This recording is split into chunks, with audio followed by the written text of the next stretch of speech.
In Australia, we don't really have the funding at universities that will support athletes unless you're in that top tier. It was kind of a no-brainer to come over here and get a world-class education and be able to continue my athletic career.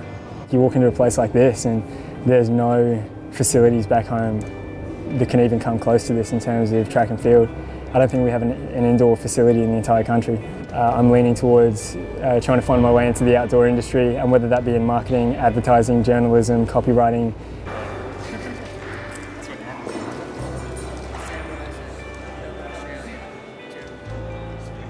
I was never going to go to university. I never wanted to go to university. I was always going to join the army, or I was going to become a carpenter straight out of high school. I love working with my hands. I don't like sitting at a desk. I don't like the cubicle job kind of idea. I've been thinking about living tiny for the past 2 years or so.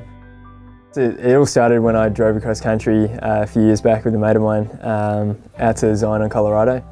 And we packed into like a Ford Expedition, and there were 4 of us living out of it, and we sort of toying with the idea of how much fun it would have been to have a van. You can just go to bus dealerships, you know, test drive them and turn them on and see how they run, and you know, check for rust and all those things. At the end of the day, like, I might not get a visa, I might not get a work visa, so I'm going to have to leave. But this was always a decision to give me financial freedom. I think a lot of kids, you know, leave university and then they just, you know, throw away their money on rent, like a lot of us have done at university. And so being able to put that investment up front and being able to be a homeowner essentially straight out of university, if I do get a job over here, that eliminates that, and so it increases my disposable income.